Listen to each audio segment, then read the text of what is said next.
구독과 좋아요 꼭 눌러주세요.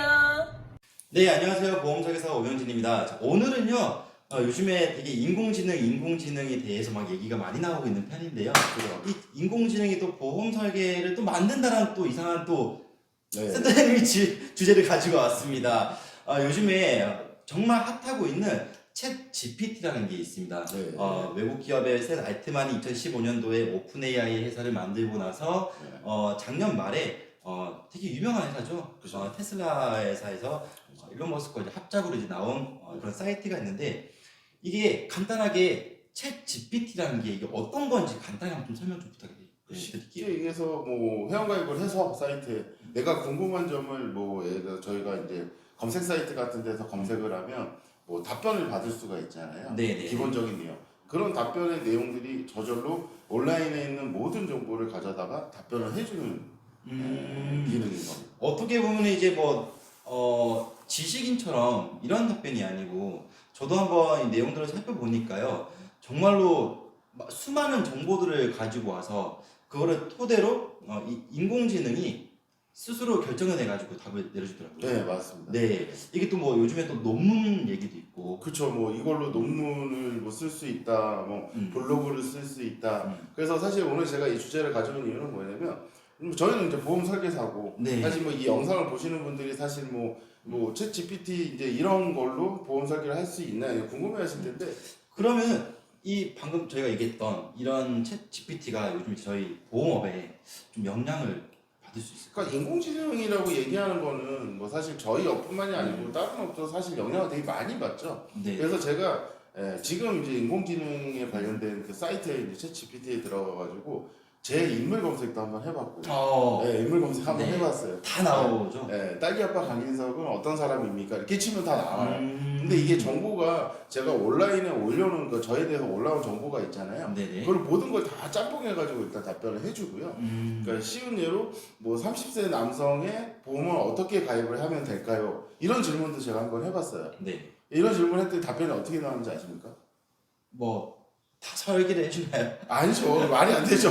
설계를 다 해주면 그쵸. 그런 세상이 오면 얼마나 편하겠어요. 네. 예. 그럼 저희 직업도 없어지는 거잖아요. 네, 그래서 들었습니다. 그렇지는 않고 30세 남성은 어떤 식으로 보험을 가입하는 게 좋다라는 조언 정도만 이제 나오는 수준이더라고요. 아직까지는. 근데 사실 이게 이 정도를 구현을 해놨으면 다음에는 좀 먼 미래에는 예를 들어서 30세 남성인데 암보험을 가입하고 싶어요. 네. 그러면 특이하게 내용까지도 이렇게 나올 수 있다라는 거죠.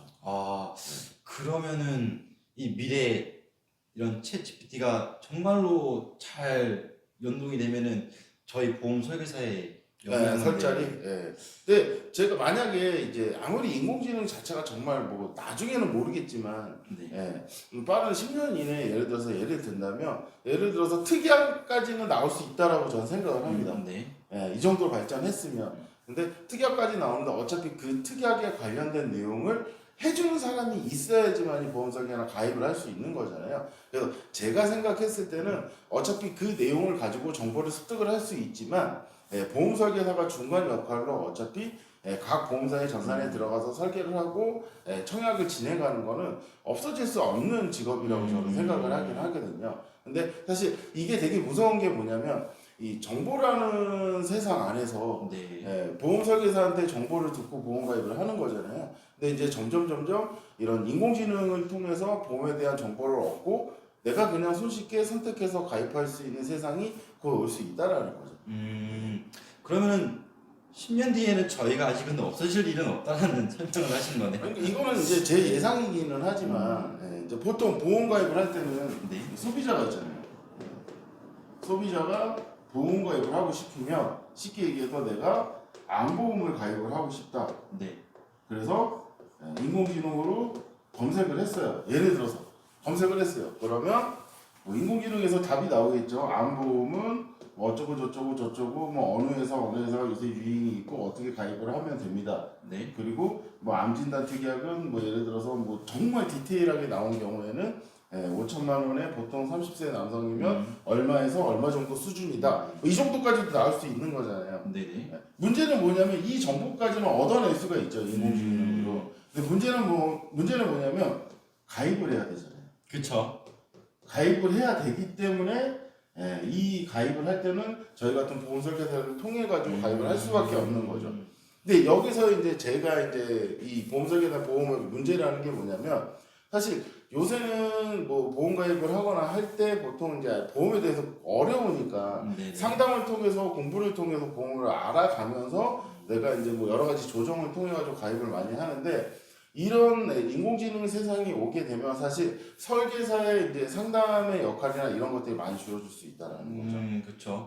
근데 제가 생각해도 좀 없어질 수가 없는 이유가 이 가입이 제일 중요한 팩트인데 이 가입을 하면 저희가 나가서 이제 또 상담도 드리고 청약 서류에다 사인을 받잖아요. 근데 저희가 즉 판매 보유 자격증을 또 보유를 하고 있는데, 그렇죠. 네, 이게 과연 인공지능도 이게 적용이 될까? 이 부분도 좀 근데 궁금해요. 이제 나중에 이제 정말 이 시스템이 인공지능 시스템이 좋아지면 지금 같은 보험 가입 시스템이 되진 않을 거예요. 아, 제가 봤을 때는. 네. 왜냐하면 뭐 은행처럼 그러니까 뭐 미국이나 다른 데처럼 은행처럼 찾아가서 이제 이렇게 해주세요 하는 그런 시스템으로 갈 수 있는 게 많다라는 거죠. 근데 그런 시스템으로 가게 되면 사실 보험 설계사들이 지금처럼 더 많아지진 않고 더 줄어들 수밖에 없다라는 거죠. 이거 아마 이 영상을 보시는 설계사님들은 깜짝 놀래가지고 또 네, 영상을 틀 수도 있는데요. 일단 종합적으로 정리를 한번 해보자면은 그래도 이런 좋은 인공지능 서비스가 나왔지만 아직은 설계사 쪽으로 영향을 미치기에는 향후 아직은 먼 미래다. 이 부분을 그렇죠. 좀 보시는 근데 거예요. 뭐 얼마나 빨리 구현이 될지는 사실 모르겠지만 저희도 준비를 하긴 해야 되겠죠. 왜냐면 보험가입도 가입인 거지만 보상에 관련된 것도 인공지능이 다 습득을 해버리면 그거에 관련된 내용도 여기서 다 얻어낼 수 있거든요. 아, 그쵸. 그러니까 사실 이제 보험 설계사들이 할 수 있는 역할 자체가 많이 줄어들 수 있다라는 거죠. 오늘 이렇게 또 인공지능 AI 챗 GPT에 대해서 한번 좀 알아봤습니다. 뭐 그렇게 크게 뭐 놀라우실 거는 없겠지만 그래 뭐 두려우실 것도 없다라고 생각을 합니다. 자, 오늘 또 이렇게 또 좋은 정보 안내 드렸고요. 다음에 더 좋은 정보 가지고 또 돌아오도록 하겠습니다. 네, 감사합니다.